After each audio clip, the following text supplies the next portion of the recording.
guys, welcome back to my channel. Isabel here again. Don't mind my appearance, don't mind my hair. I don't have any product in my hair. I washed it earlier today and I just let it air dry. I was actually intending on filming this video earlier, but that didn't happen. So here I am now. Hair is completely dry. There's no product in my hair. So by the title of this video, you can already tell we're going to be doing the porosity test on my hair. But before we get into any of that, obviously I do want to explain what hair porosity is. I personally did not know what hair porosity was.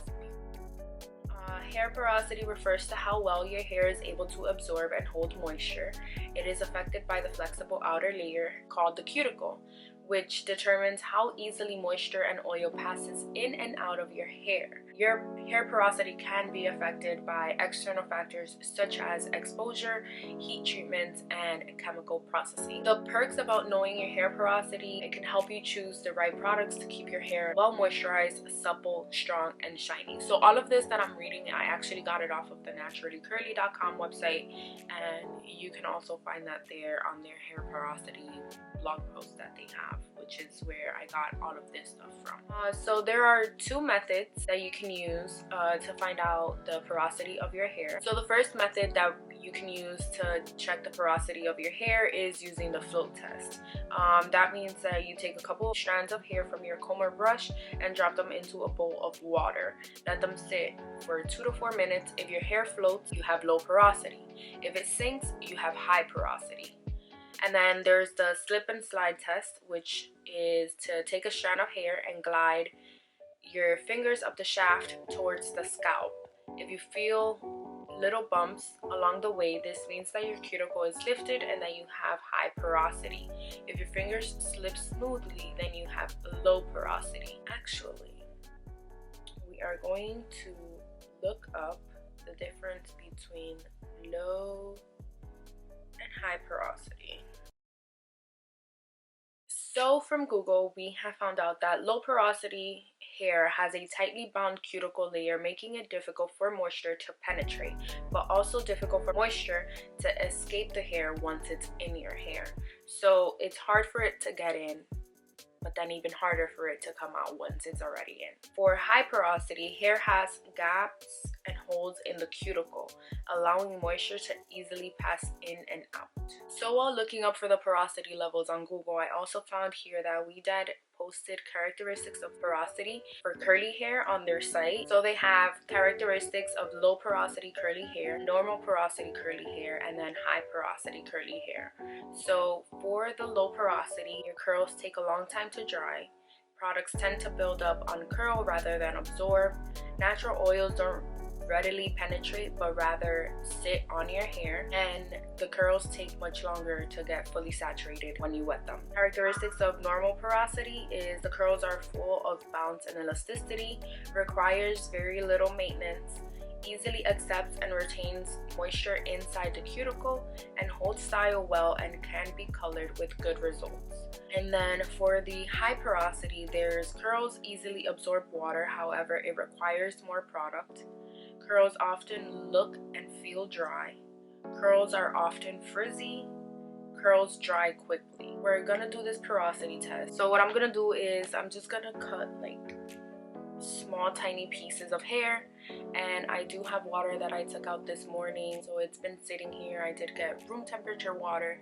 It is recommended for you to use room temperature water, at least that's what I did see on the Naturally Curly blog post. Okay, so I wanted to show you guys this because I actually decided to take a notepad and put down the parts of my hair that I was gonna cut, so you can actually see here the different types of textures that I actually have in my head. So this is the right side of my head. Obviously this is the side that curls a lot more when I do wash my hair. Then this is the bottom back of my hair. Obviously it's really curly down there and it's like really puffy and like clumped together, so that's why it looks like this over here. Then on the top left corner, which is the straight pieces, obviously no curl here. And then finally the middle, which is my crown, pieces are also straight there. So it's been about 10 minutes and I did the porosity test, and here you can see that my hair is floating. So I actually thought that I wasn't gonna have the low porosity hair, but I actually do have low porosity hair because my hair is floating. And from this little experiment as well, I can tell that because of the different textures in my hair, that doesn't really affect the porosity. It's pretty much all the same regardless of the texture. So that's good to know. So I did go over the characteristics of the low, medium, and high porosity hair, but I just want to go over the low porosity hair once again, just to get a little bit more clarification, to understand like what us low porosity hair girls should do in order to transition our hair back to its healthy, normal state. So again, the traits of low porosity hair are cuticles are closed, so moisture does not enter easily, and it's resistant to moisture. Products sit on your hair rather than absorb. Your hair does not absorb hair color or treatments easily. Water beads up on hair. Hair takes a long time to dry. Looks healthy but does not have much elasticity and volume. I mean, I don't know what would be considered volume, because I feel like my roots are like really, like always really puffy. I don't know if that's because my hair is not hydrated enough, but I guess I have no volume. And I definitely do know that I don't have any elasticity in my hair. Like that I can definitely tell. Like it's so brittle. I know my hair is like really messed up, and I have to stop touching it because it's not even looking cute in this video. So I'm actually on a new website here, and it's called the nopoomethod.com. First time I come on this site for this vlog, and it says how to care for low porosity hair. Use heat to open cuticles to let moisture in, hot water, heated deep conditioners, etc. If you're opposed to the hair dryer, you can use it to heat your conditioner while it's on your hair, or wrap a hot towel around your head. Heat the towel in your clothes dryer. Actually, what I am going to do, I am going to buy that heat cap. I think like you pop it into the microwave for like 5 minutes or so, and then you put it on your hair, and that also does like the heat treatments and all that stuff. So I'm gonna buy that. Use lighter products. Argan oil and grapeseed oil are great light oils, and reducing buildup is key. Buildup on low porosity hair makes it more difficult for the moisture to make its way to your hair. Washing with clay and apple cider vinegar is a good way to remove buildup on low porosity hair.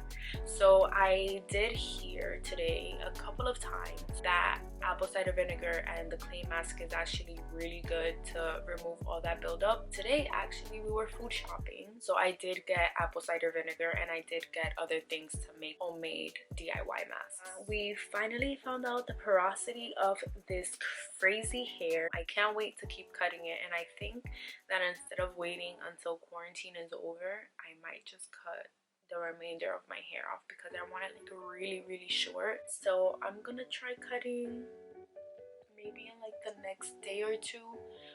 I'm gonna cut it more, probably even tomorrow if I get bored, because what else are we doing during quarantine? You know what I mean? If you've done the porosity test on your hair, comment down below what your porosity hair type is, and if you have low porosity hair type, what do you do and what do you use on your hair to hydrate it and all that? Let me know down below.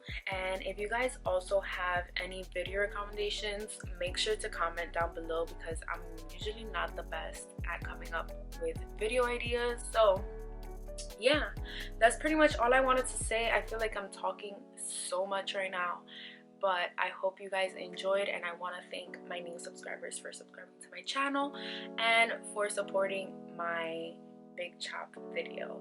So I'll see you guys in my next one. Bye.